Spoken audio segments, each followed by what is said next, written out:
जिस वजह से वो आइटम सॉन्ग भी गाने लगती है। जय गणेश जय गणेश जय गणेश देवा, आ जलेबी बाई, आ जलेबी बाई, माता जाकी पार्वती मुन्नी बदनाम हुई, डार्लिंग तेरे लिए तेरी मेरी कहानी है बारिशों का पानी, अंधन को आंख देत कूड़न को काया, चिकनी चमेली चपके अकेली पौआ चढ़ा के आई। अरे सावित्री, तेरी बड़ी बहू कैसी आरती गा रही है। इसकी शादी को तो बहुत टाइम हो गया ना। ये सब क्या चल रहा है अनीशा? वो मेरा ब्लूटूथ, सारा मूड खराब हो गया। बिना आरती के छोटी बहू का गृह प्रवेश नहीं माना जाएगा। मैं गाती हूँ माँ जी। जय गणेश जय गणेश जय गणेश देवा, माता जाकी पार्वती पिता महादेवा, बोलो गणपति बप्पा की जय। अरे वाह माधवी बहू, तुम तो बहुत मीठा गाना गाती हो। क्या सुरीली आवाज है तुम्हारी। ये तो है। तभी सारी रस्म होने के बाद गली की औरतें चली जाती हैं और अनीशा का माधवी की आरती करने से मुंह बन जाता है। अगले दिन पहली रसोई में माधवी सबको अच्छा खाना बनाकर खिलाती है। वाह माधुरी, तुम तो बहुत अच्छा खाना बनाती हो और तुम्हारे हाथ की बनाई हुई खीर तो मस्त है। रोहित बेटा, तूने बिल्कुल ठीक बोला। ये लो बहू, तुम्हारे नेक के पैसे। नहीं पापा जी, मुझे नहीं चाहिए। आपका आशीर्वाद ही मेरे लिए नेक है। देख रहे हैं ना मेरी ये बहू, बड़ी वाली बहू से कितनी अच्छी है। हाँ हाँ माँ जी, अच्छी है, लेकिन है तो एक गरीब घर से ही। मेरे सामने इसका कोई स्टैंडर्ड नहीं है। बहू वो अमीर घर से है या गरीब घर से, ये मैटर नहीं करता। वो हम सबके साथ कितना अच्छे से घुल मिल रही है, ये मैटर करता है। और तू तो आज तक इस घर में बिल्कुल भी घुली मिली नहीं है। 3 दिन बीतते हैं। अनीशा अपनी अमीरी की वजह से घर में किसी से ढंग से बात नहीं करती थी, सबका निरादर करती थी। मेहमान आते हैं तो उनके पांव भी नहीं छूती, न नमस्ते करती, न उन्हें कुछ खाना वगैरह पूछती। लेकिन गरीब घर की बहू सबसे प्यार से अच्छे से बात करती है, अपने हाथ से अच्छा अच्छा खाना बनाकर सबको खिलाती है और उसकी तारीफ भी बहुत होती है। अरे वाह सावित्री, छोटी बहू तो बहुत अच्छी है। 3 दिन बाद तो कर रही है ना। बहू की मुंह दिखाई बता दे, हम भी तैयारी कर लेंगे। हाँ हाँ, संडे को तुम सब मुंह दिखाई के लिए आ जाना। अब बहू जरा अपने हाथ की कचौड़ी रायता और देना। बड़ी बहू के हाथ का तो खाना तो चखने को मिला नहीं, तुम्हारा ही सही। मेरे हाथ का जहर खाना पसंद करेंगी आप? बहुत अच्छा बनाती हूँ। हे भगवान, ये क्या बदतमीजी है। अंदर जाओ यहाँ से, आज के लिए बहुत है इतना। हे भगवान, इस बहू ने तो मेरी नाक में दम कर दिया है। सावित्री बहू, तू परेशान मत हो। तू जानती है अब तुझे क्या करना है, तो कर देना। जी मासा।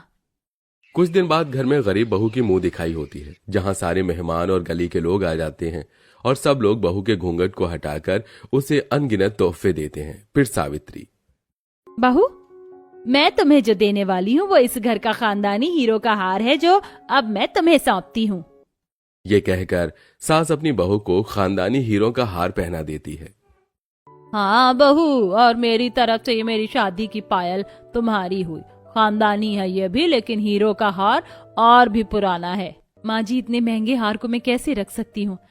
बहू तुम इसकी हकदार हो और कितनी हिफाजत से ये रखोगी ना, ये भी हम जानते हैं। तुम बड़ी बहू की तरह लापरवाही और घमंडी नहीं हो। घर में सबका ख्याल रखती हो, हमारे बोलने से पहले ही सारे काम कर देती है। टाइम से अपने पापा जी को भी दवाई देती हो, दोनों बेटों का लंच पैक कर देती हो। और क्या चाहिए? हाँ बहू। अरे वाह, ये हीरो का हार छोटी बहू पर बहुत अच्छा लग रहा है। ये तो है। माँ जी, आपने ये क्या हरकत की है?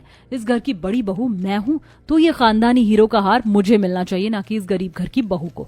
ना तो इसे रखना आएगा, ना ही इस पर अच्छा लगेगा। ये आप मुझे पहना दीजिए। तुमने घर में रहकर ऐसा कौन सा तीर चलाया जो हीरो का खानदानी हार मैं तुम्हें दे दूं? किसी की बात नहीं सुनी, किसी के बारे में नहीं सोचा, सबसे बदतमीजी से बात करी, सबका अपमान किया। तुम तो बड़ी बहू कहलाने के लायक नहीं हो। और जब तुम बहू नहीं बनी तो बहू का खानदानी हार का हक भी तुम्हें क्यों दे? वाह सावित्री, तूने बिल्कुल सही फैसला किया है। माँ जी, मुझसे पहले जेठानी जी का हक है इस हार पर, उन्हें मौका दीजिए ना। बहू जब ये खुद को बदलने की कोशिश करेगी तो इसे इसका हक भी मिल जाएगा। आप सबने बिल्कुल ठीक कहा। जब मैंने बहू होने का फर्ज नहीं निभाया तो ये खानदानी हीरो का हार भी माधवी का होना चाहिए। मैं खुद को बदलने की कोशिश करूंगी। इस तरह गरीब बहू की मुंह दिखाई कार्यक्रम आगे बढ़ता है। बड़ी बहू सबको बिठाकर खाना खिलाती है और खुद को ससुराल में ढालने की एक नई कोशिश करती है। अरे इतना मंद मंद मुस्कुराकर कहाँ जा रही हो? हमसे मिलोगी नहीं? देखो तो तुम्हारे लिए क्या लाए हैं, बिंदी। कहा ना कि मैं बिंदी नहीं लगाती। कभी तो लगाओगी, फिर लजाती क्यों हो? जरा हम भी तो देखें। लो, लगा लिया, अब मैं जा रही हूँ। कब से बोल रहा हूँ अपनी माँ से शादी की बात कर लो, और कब तक इंतजार करें तुम्हारा? अच्छा सुनो, जूस तो पीते जाओ। रोशनी शर्मा कर जगदीश की बात सुन वहां से घर चली जाती। दरअसल पिछले 3 साल से जगदीश रोशनी एक दूसरे को जानते थे। रोशनी आते जाते मौसमी का जूस बेचने वाले जगदीश से टकरा जाती है, जिसके बाद उनकी खूब बातचीत चलती है। शादी के इंतजार में जगदीश की मां गुजर गई, लेकिन रोशनी के सहारे जगदीश फिर से पहले जैसा हो गया और आज रोशनी अपनी मां से शादी की बात करती है। मां, मैं कब से आपको एक बात बताना चाहती हूँ। वो मैं जगदीश से बहुत प्यार करती हूँ और उससे शादी करना चाहती हूँ। जगदीश? ये वही जगदीश है ना जिसके साथ मैंने तुझे एक बार देखा था? हाँ माँ, वही। तेरा दिमाग तो ठीक है? उस गरीब से शादी करेगी तू, और वो भी अपनी पसंद से? अपनी पसंद भी तूने ऐसी ढूंढी है? अरे अगर अपनी पसंद से शादी ही करनी थी तो कोई अच्छा लड़का तो ढूंढती। क्या दीदी, तूने अपनी पसंद का लड़का ढूंढा भी तो एक गरीब लड़का। सही बोल रही है माँ, ऐसे तो माँ आपकी नाक भी कट जाएगी। सीधी भाषा में बात करूं तो ये अपनी पसंद के लड़के से शादी करना चाहती हैं। आप दोनों यही समझ लीजिए। और माँ, हम दोनों एक दूसरे को 3 साल से जानते हैं। ना मैं किसी और से शादी करूंगी और ना वो करेगा। मेरी शादी के इंतजार में उसकी माँ भी चल बसी। अब बस माँ, आप हाँ कर दो और आप चिंता मत करो, वो मुझे बहुत खुश रखेगा। मुझे तो समझ नहीं आता, उसके 10 रुपए के जूस के ग्लास बेचने से तुम लोगों पर क्या ही पैसे होंगे? कैसे खुश रहोगे? और तूने मेरी नाक कटवाने के बारे में सोच ही लिया है तो जा कर ले शादी, लेकिन वो मेरी पसंद कभी नहीं होगा। और मैं अपनी छोटी बेटी की शादी खुद की पसंद से करूंगी, और वो भी अमीर लड़के से। हाँ माँ, मैं तो अरेंज मैरिज करूंगी और अमीर लड़के से करूंगी और आपकी पसंद से शादी करूंगी, इस पागल की तरह अपनी पसंद के लड़के से नहीं। वही तो, हे भगवान, कल को कोई मुझे ये ना कह दे कि एक बेटी की शादी बेटी की पसंद से करा दी और दूसरी की खुद की पसंद से। माँ, कुछ नहीं होगा, आप दूसरों के बारे में इतना मत सोचा करो। अंजना अपनी बड़ी बेटी की शादी चुपचाप मंदिर में करवा देती है, वहीं छोटी बेटी के लिए खुद ही पसंद का अच्छा दामाद ढूंढकर उसका घर भी बसवा देती है। दोनों बेटी अपने अपने घर में बहुत खुश थी। रोशनी का पति जूस बेचकर रोज के 200-300 रुपए ले आता है। हाजी, इतने दिन से हमने लाला जी का जो उधार राशन लिया था उसके 700 रुपए देने थे, जो मैंने रोज के 100 रुपए बचाकर और आज के 200 रुपए मिलाकर दे दिए। लेकिन अब दूध का खर्चा कैसे निकलेगा और घर की पुरानी चद्दर फट गई है, नई लानी है और घर का राशन भी लाना है। पर आप चिंता मत कीजिए, बचे हुए 100 रुपए में से मैं 2 किलो आटा और पाव भर 2 चावल ले आती हूँ, जिससे कुछ दिन काम चल जाएगा। अभी भी पैसों की बहुत दिक्कत हो रही है। मेहनत तो बहुत कर रहा हूं मैं, लेकिन पैसे इतने ही आ पाते हैं। अभी मुझे मौसमी की बोरी भी लेनी है, जिसके लिए कम से कम 500 रुपए चाहिए, वरना मैं कल और परसों जूस नहीं बेच पाऊंगा। तो पैसे कैसे निकालूंगा? ऐसा कीजिए, आप राशन के पैसे ले लीजिए और मैं साथ वाली सुमन से 400 रुपए उधार मांग लेती हूँ, कुछ दिनों में लौटा देंगे। रोशनी, फिर कर्ज होगा, फिर उनके पैसे देने पड़ेंगे, घर में क्या खाएंगे? देखिए, फिलहाल ऐसे काम चलाने के अलावा कोई और ऑप्शन नहीं है, तो मैं पैसे लेकर आती हूँ। ठीक है, जैसा तुम्हें ठीक लगे।